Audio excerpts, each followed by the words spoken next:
All right. In the interest of time, while Dan is joining us, we will start with a very quick round of intros. So I'm Rajiv. You're probably tired of seeing and hearing me, but well, I don't have a choice. So we'll go around. We'll start with introductions about the panelists, fantastic set of panels, the projects they're working on, and anything else.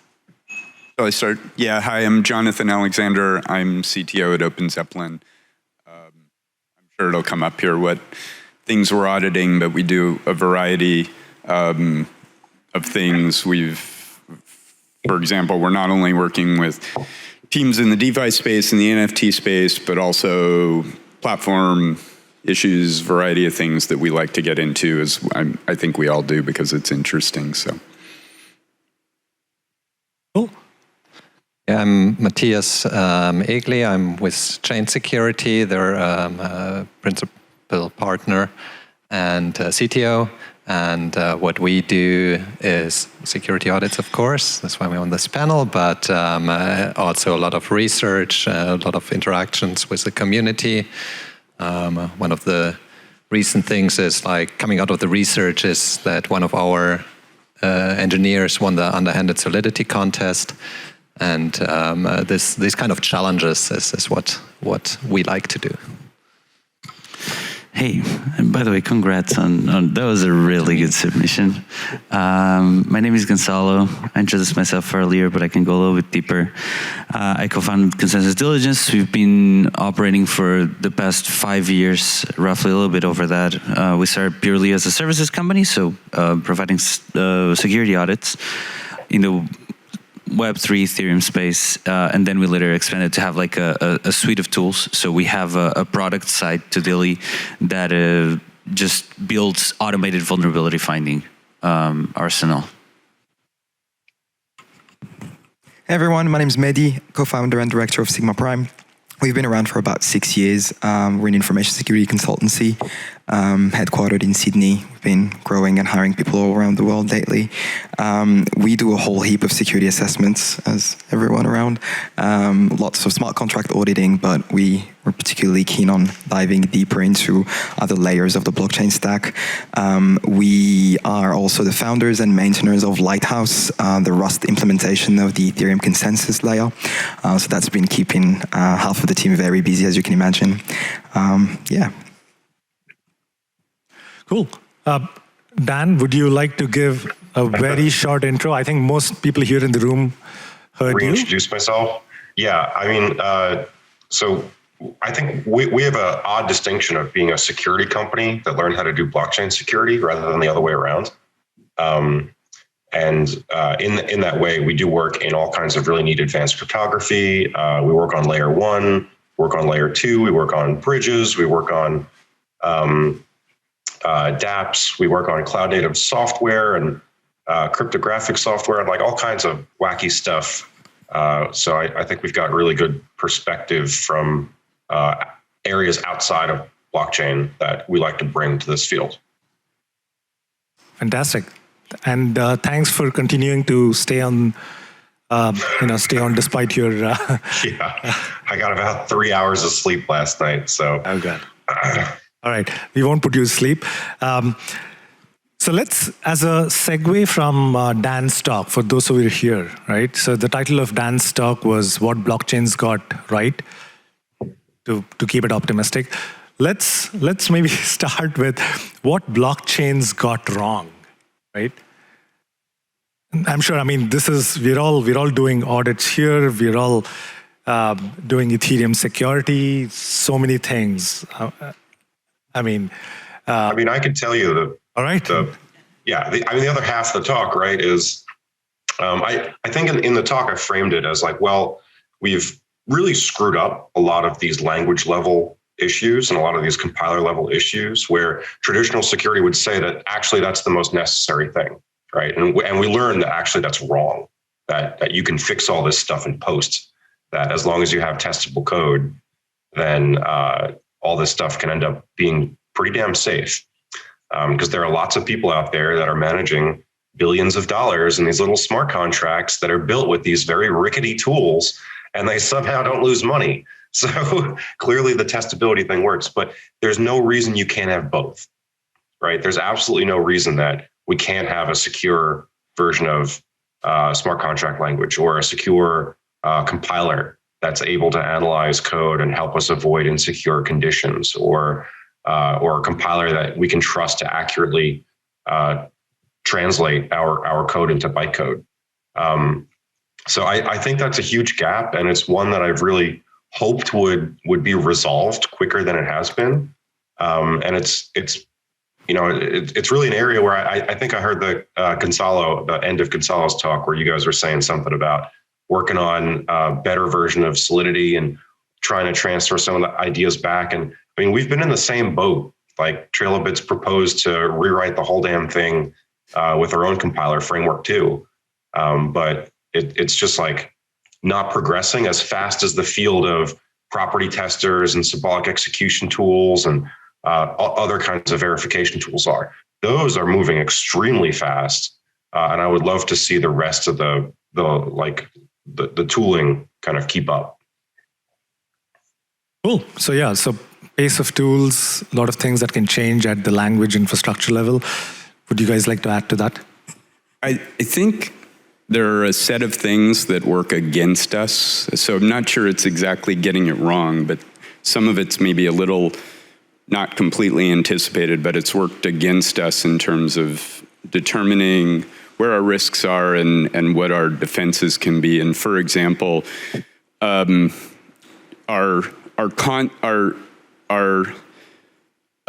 desire to make things permissionless sometimes we believe is at odds with our decisions to build defenses, and we haven't kind of like worked out what are the right patterns that'll allow us to be permissionless and transparent and censorship resistant and still have defenses.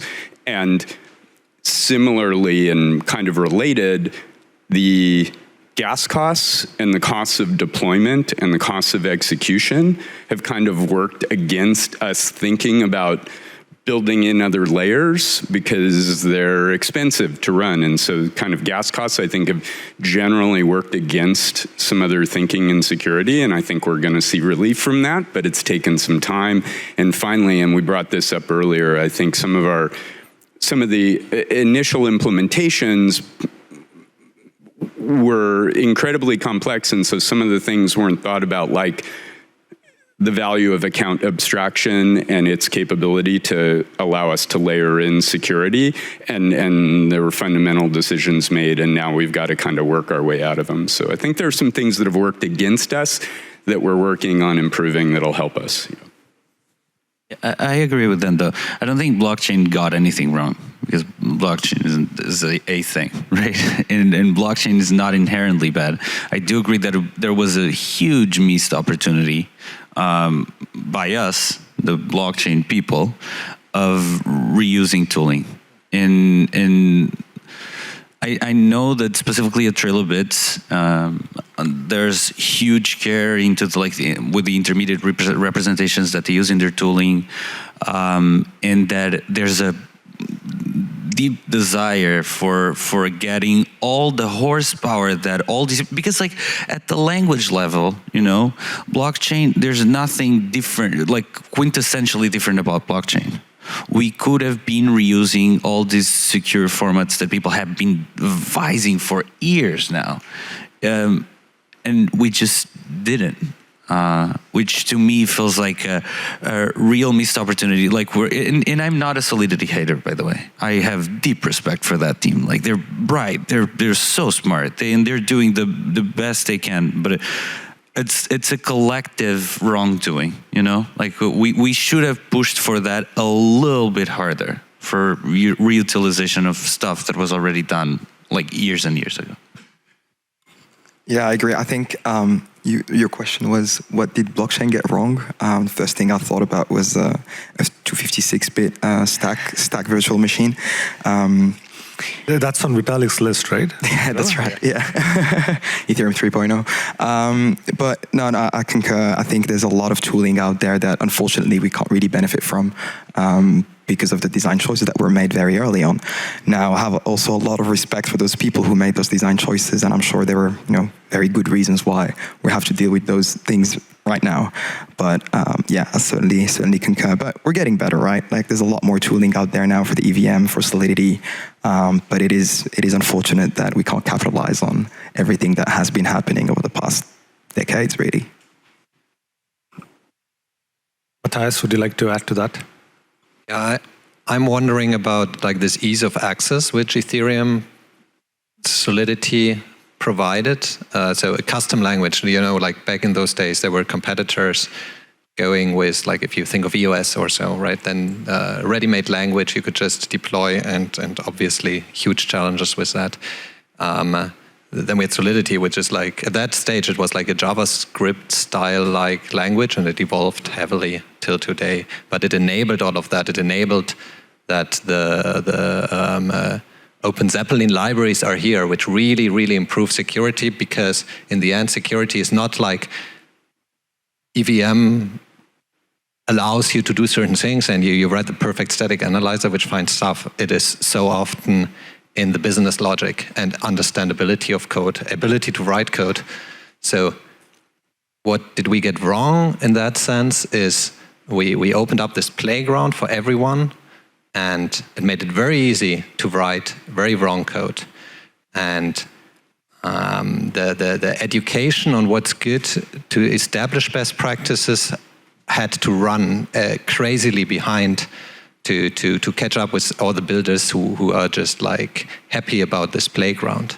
So this we might have gotten wrong, not educate enough. But on the other hand, it also is something which I wonder, was it possible without that? I've seen other blockchains which go from the secure by design perspective, and they have a very hard time in getting used because it's so hard to use something which doesn't allow you to make errors. To me, it feels like basically it has to revert immediately. So right then it's secure by design. But yeah, so it's a difficult question. Okay, so looks like we have covered what we got right, what we got wrong, sort of a historical perspective. Let's sort of fast forward and come to where we are, right? And I'm sort of going to mix it up a bit. What do you think is the current state of audits? When from your perspective, right? I think we have all the leading auditing firms here, and Gonzalo is ready with the answer, so I'll let it. I want to spice this up a lot. I think that and I wrote about this, and Sam CZ-san asked me to expand on it, and I never did, but we can address it. I think that a lot of people are capitalizing on the lack of ability of the general audience, of the end users, to verify the work that security firms do. Does this make sense? It's a very roundabout way to... We're in the security community is essentially analogous right now to the 2017 ICO craze. Like the number of scams, the number of people out there that are holding their hands up and saying, yeah, I could do security stuff. And they give out an audit and they tell people their code is safe is completely at odds with the people that actually know how to do it, right? Like the buyer for this is very unsophisticated. On the tin, when an unsophisticated buyer looks at an audit, they can't tell if one is a good audit or a bad audit, right? Like there's nothing that easily describes that to a reader. So a lot of people end up being unable to compare. I don't want to name names, but I think we all know where some of the lowest quality work comes from. And it's like, I have a hard time rationalizing it because a lot of the security services that those companies or people offer, they are actually helping, right? It's just that they might find a couple bugs, but the problem is a lot of the context around how they're advertised is way different, right? So it is okay to not have money and to hire somebody at bargain basement rates and to get them to take a look at your code for a couple of days and they find a couple bugs. That is fine. There should be a market for that kind of like easy and low cost security review, but it shouldn't come with a lack of guidance, a lack of context, a lack of kind of like client management that leads people into a false sense of security. And that's where I see the big problem is that these people then give out that report to their client and say that, okay, well, everything's great. Here's your audit. Go ahead, do whatever you want. They don't actually educate the client and say, well, here's where you are. You're at a 1 out of 10 right now. You need to be a 10 out of 10. Let's talk about the 9 steps in between. That conversation doesn't happen. Something that makes me really, really cringe these days is the green ticks in the reports, like the certificates that some auditing companies have been providing lately. And I agree with Dan, it's crazy. It's just like we're back in 2016 all over again, both in terms of the maturity of some of those providers, but also, we're probably going to talk about this a bit later, the bugs that we've been finding lately are just like, we're back to square one. I was hopeful and certainly have been noticing a decent increase in the maturity level of the code base that we're reviewing, but I don't know what's going on. Like the past 12 months, I'd say 9 months, it's just been a bit ridiculous. This is on Ethereum? Yeah, typically, it's just specifically on smart contracts, yeah. I'm not sure if you guys agree, if you've noticed the same trend, but yeah. I gotta say, we saw a great trend towards more professional code. There are exceptions, but looking back at like 2017, when we started doing this, it is just incredibly different. It does depend heavily on who you work with, to be honest. And obviously, I don't know, for us, it works mostly through referrals, right? Some people we worked with in the past refers to other projects, and then we work with them and so on. So they aren't necessarily the first. They have some good people to advise them due to that and so on. So my view might be biased, but a lot of the projects we work with by now have code which I would have dreamt of having like 4 years ago. And in that sense, I'd disagree with we are going down. I think zoomed out, we are actually improving. I don't know how it is on the peripherals, like the things which are done quickly and hacky might still be, and even more so hacky today, because you can just a hacky ERC20 is still easy to think about, which was a primary thing in 2017, right? And nowadays, in hacky AMM, I mean, my God, right? So, yeah. I think one of the things is now probably all of us are at the point where we've worked with some teams for years, right? And I think the frightening thing, and I definitely will not name names, is that some teams, and we also find ourselves engaging with new projects and new teams, and some of them are, the code is in really great shape and really well done, and they consistently deliver in that way, and some teams are consistently on the other side of it, and what is a little frustrating now is to see years later that they're still the new code that they're producing, they're repeating the same problems, which appear to be, which makes us think that that there's a cultural aspect, there's a training aspect, there's a development process and testing aspect, and I know all of us do try to advise the project teams on all of these things, but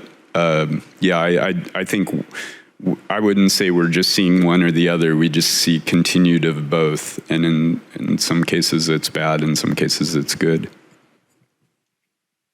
So it looks like, we've opened the floodgates here, right? We have talked about what the problems are, we talked about what we got wrong, what we got right, and at so many levels. But I think, in the interest of sort of putting things in perspective, right? We're not getting into the nuances yet, right? Like Jonathan mentioned, a lot of this is this permissionless participation. So it's unlike the app stores where you have, quote unquote, some way of vetting before things go online. I mean, that's sort of the role of auditors in some sense here. But of course, I mean, they have a choice to deploy no matter what, what you say or what you don't. And maybe the one that is deployed is nothing like the one that you saw. So many things, right? But let's maybe get into the solutioning space, right? And this is where I'll maybe for Gonzalo is a lot of these things. So what Dan brought up, right? A lot of these things, a lot of the issues is because of the manual effort that is there in the audits.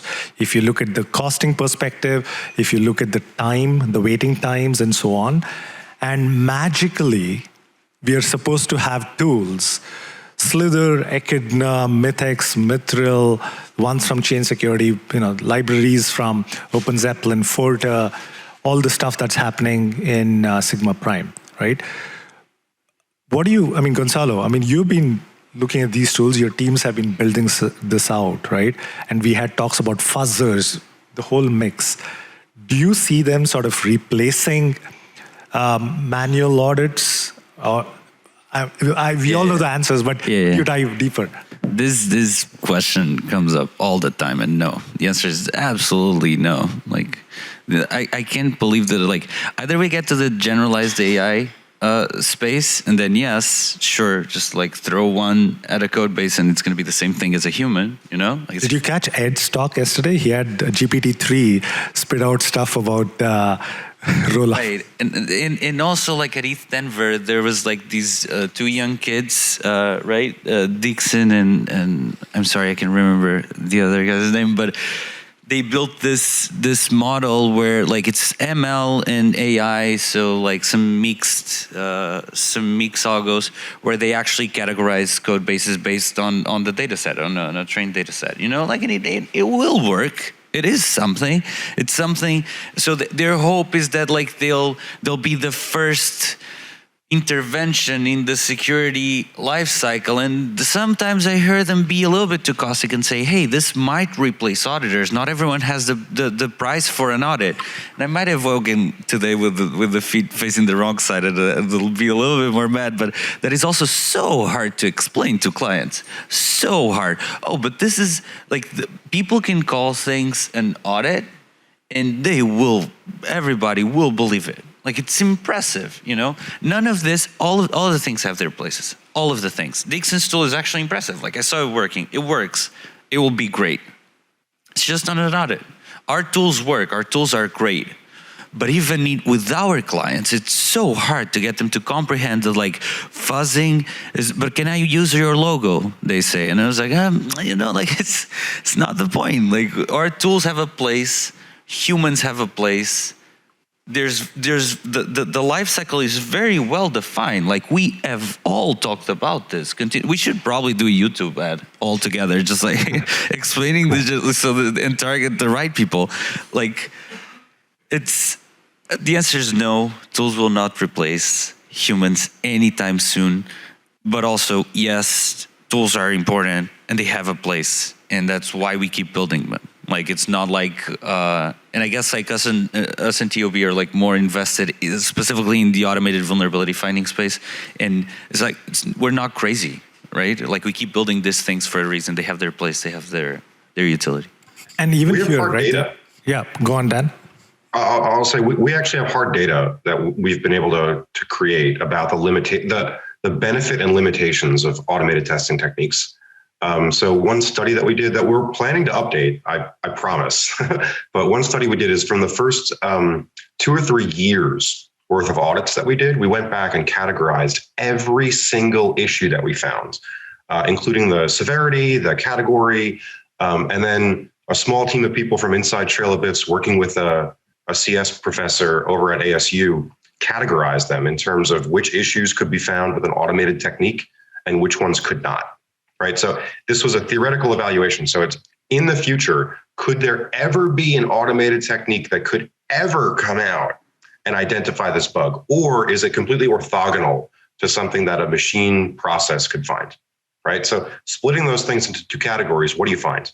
Because we have this great empirical data set of, these are all the bugs that Trail of Bits was able to find in real client code. And the answers are kind of surprising. 50% of all the bugs that TrailerBits reports to our clients during audits cannot be found by any automated technique that anyone could ever invent in the course of history. But 50% can, right? So that's a huge number. And then when you split it again by severity and you take a look at, well, what were the most severe bugs? Were they bugs that were found that could only be found by hand? Or were they bugs that could be found with an automated technique? And what we found is that 80% of the highest severity bugs could be wiped off the table with an automated technique.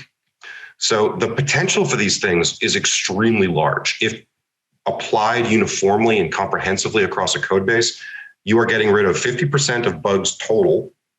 If you've got great specs and great property tests and really great techniques to evaluate them against your code base. And you're wiping away 80% of the highest risk issues. But there's still this massive number of security issues that could still be there that you need a human mind to take a look at. And that's kind of what the breakdown is. So Gonzalo's correct that there is no future where AI replaces humans because literally you just need a human brain to take a look at some of these issues. And we know that. We have proof. I'm wondering here in the audience, who isn't doing, and I put it in the negative phase because I know raising hands is hard, who isn't auditing professionally in some capacity, be it freelance, with some company, who isn't auditing projects and feeling these things. So very, very few. So most of you are in that business. So what I just want to add to that is what tools allow us to do is stand on the shoulder of giants, right? So you need to have powerful tools in your hand to work. You can use automated tools to cover things which are well known. And obviously the developers should use the same tools, cover it before it comes to that stage. But it allows you to free your mind and get into this super critical space, which is finding the unknown unknowns, which, this is, I'm sure, what was referred to, where it's almost impossible to replace humans. And it's also why we heavily look for this, right? This personality trait of digging down, wanting to find, wanting to solve riddles, basically, and excelling at that. I'm sure one of the other parts we often get asked is how do you apply? How do you become an auditor? What is a roadmap to that? And there are things you can learn. And there are things which are just some people dig it, right? And one of the core things is this drive to go beyond, to find unknown things in there, to solve a riddle which might not even have a solution, where there might not be a problem, but in our experience there are always issues, right? It's still, the space is still like that. So we had a plan. We thought we'll go over all these topics and we'll have 2 minutes each. And looks like the panel should have been named Security, Audits, and Frustrations. Right? So we can just go on and on. So someone suggested, I think we may have TrustX followed by AuditX, where all we talk about is audits, how to do it right, how to do it wrong, smart contracts. So there's just so much in this space. So I think we've talked about challenges, what went wrong, what went right. And we have touched, I would say we're just not even scratching the surface, right? We're probably looking at the surface. So many things to discuss here, right? Let's maybe jump ahead, because what Dan, what Gonzalo, what everyone is saying is we have so many protocols. All of them need to get security reviews. I mean, we can even have a whole day just debating, should these be called audits or not, if you're in those channels, right? So what's going to change in the next 6 months? Forget a year. In the next 6 months, right? It's probably as long as the wait time for all the people here, right? For audits, all your firms. What's going to change? Tools are not going to help. We have more demand for audits assessments than the supply, right? We need people, we need manual analysis, we need to do that, but we do not have enough talent. I mean, this is where Securium is in. How do we solve this problem? Just bring out your crystal ball, look up 1 month ahead, okay, maybe 2 months ahead, what's going to change? I think we're going to have lots of bridges that explode. I think not a lot is going to change. Like 6 to 12 months from now, we're already in a situation where there are security haves and security have-nots. That's a point that I think was made earlier on the panel, which was that there are lots of people that are doing really well and that have worked with security firms like the people on the panel. And there are a lot of people that don't and haven't gotten that religion yet. And they are going to continue to suffer. I don't think that there's a real culture of ownership in the blockchain space around your security. A lot of people try to outsource responsibility for security and transfer their risk away to auditors, which is insane, right? Like everybody's like, oh, well, when are the auditors going to be liable for missing this bug? And it's all just a risk transfer because the teams that are developing code don't want to actually take responsibility for it themselves. And that's going to persist. So I think 6 to 12 months from now, the big new area that I think is going to cause lots and lots of issues and lose hundreds of millions of dollars will be a lot more bridges and corporate security stuff. I think that the actual smart contract hacks are going to get overshadowed by North Korea just phishing people. I think I mentioned bridges because where we have this extraordinary testable code for smart contracts, end-to-end testing on bridges is really hard because you've got code on one blockchain, code on a different blockchain. Sometimes you've got 20 different blockchains or whatever that you plugged into, and then you've got a whole bunch of glue code in the middle, like a whole bunch of Go or something that tries to stitch it all together. And it's really hard to get that kind of really consistent property testing verification that's present on the individual components. So building up that larger picture is really hard. And I think the people building bridges are definitely underestimating the challenge right now. So sorry to turn this negative again, but that's just how I see things. We're not going to evolve a whole lot in the next 6 to 12 months. You don't have a lot of optimists amongst the security professionals. That's part of it. We're not optimists by nature. But I think Dan's exactly right. The problems may only get worse. They've actually kind of in some ways gotten worse the losses already on the bridges have exceeded prior losses. But what that means is that the need is still going to be there, if not there to the level it is now, only more. I think what is happening is that all of us here, we're all hiring, training as fast as we can, probably all of us. We have new people and efforts coming to the space like what you're doing, Rajiv, to train. And the other thing is that I do think part of what we were talking about this morning, the improvements that the ecosystem is making in infrastructure, scalability, costs, along with new paradigms of usage in consumer applications and gaming and other things are going to bring more activity to the space. And what that adds up to is, and I've definitely seen this in the last 6 months, is more people who work in IT are losing some of their concerns about moving into this space, meaning people who have good jobs, but maybe they're a little bored and they've been intrigued, but their risk profiles are lower. But now the risk profile of our industry as a whole is reducing. And as more names come to it, I think we're going to see more people interested in jobs. And I have seen that the last 6 months.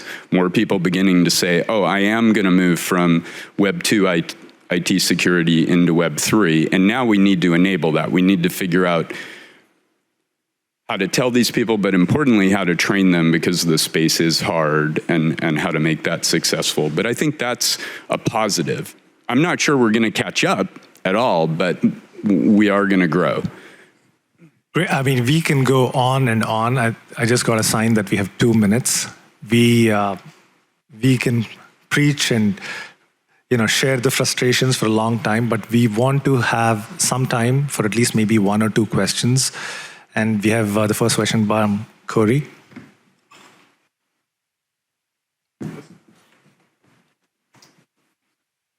So the study that you brought up, Dan, sparked a question in my mind. You have this kind of half and half versus manual versus automated bugs that have been found. How much do you think that data is skewed by the fact that you're running the automated tools for a significant portion of the audit times that you have with clients? And that's because they come to the table ill-prepared or didn't run these things beforehand.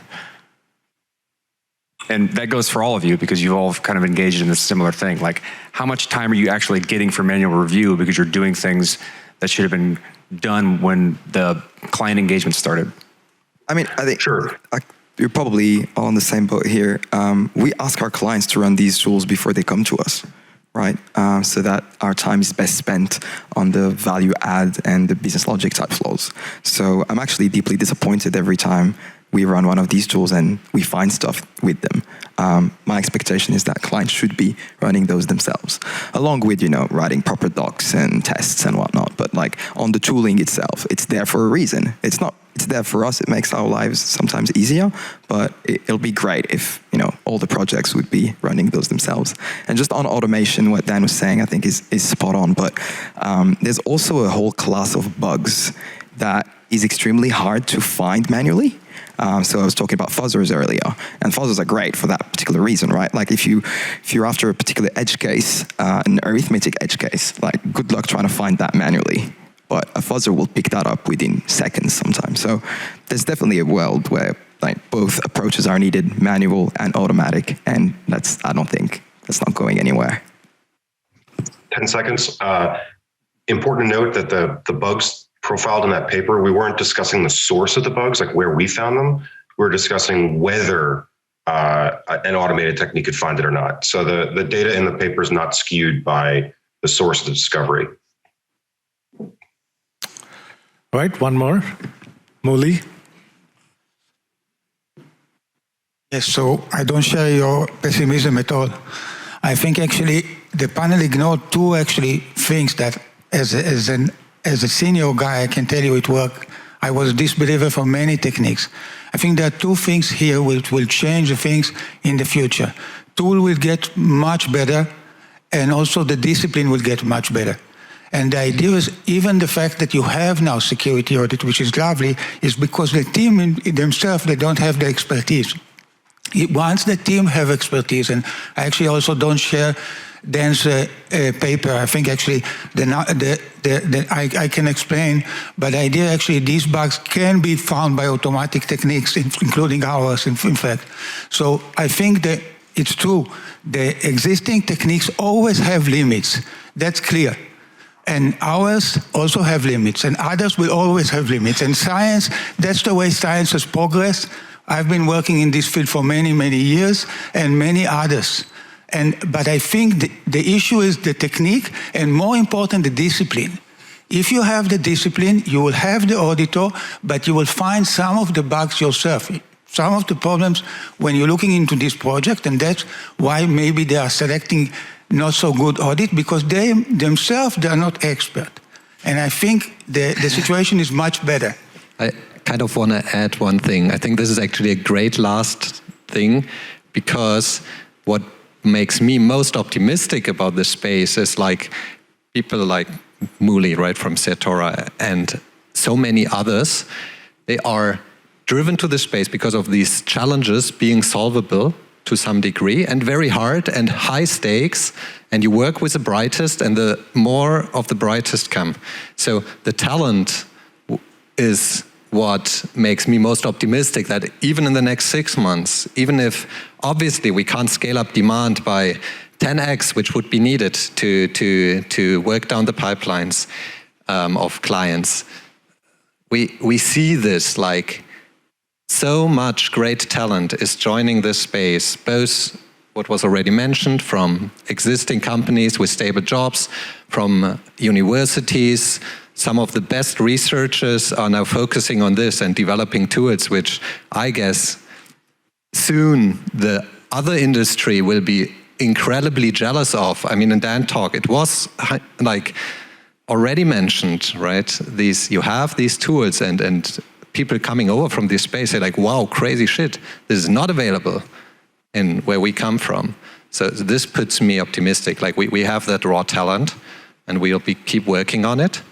And so hopefully we will really get there to crunch more and more of these bugs into non-existence. Great points. Yeah, I think that we barely scratched the surface. I mean, I want to, so for those of you who don't know, that was Muli from Certora, the CEO. We talked about automated testing tools, but there's obviously a big scope of tooling that can work at the specification level, the formal verification and all that, Scribble, property testing. There's so much we can just go on. And Certora is also there later this afternoon. They're going to be talking about their tool, so please join that. So looks like we are ending on optimism, which is good, because I was going to ask you a question with a single, one-word answer, really for Dan, given his condition. So I was afraid that I already know the answer, but hopefully we'll end on an optimistic note. SAFU or wrecked? Wrecked. All right, we're starting low. Definitely wrecked. Yeah. All right, getting lower.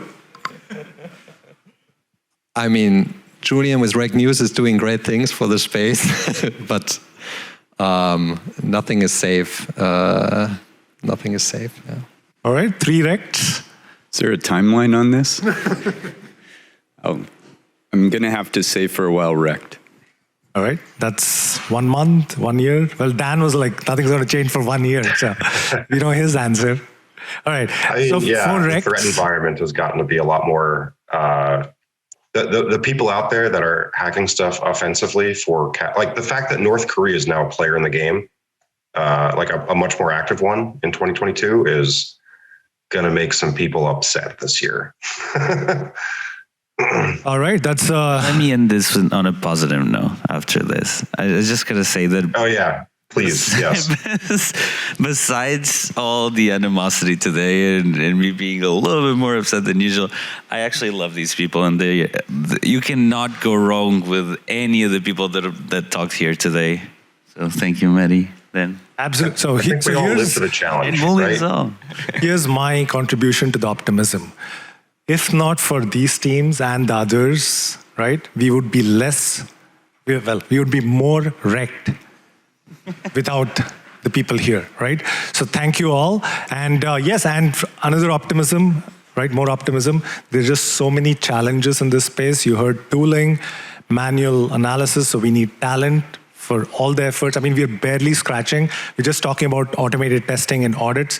There's monitoring. There is the whole spectrum, the whole life cycle, right? We have not even scratched the surface, and we can go on and on. But I think we're out of time.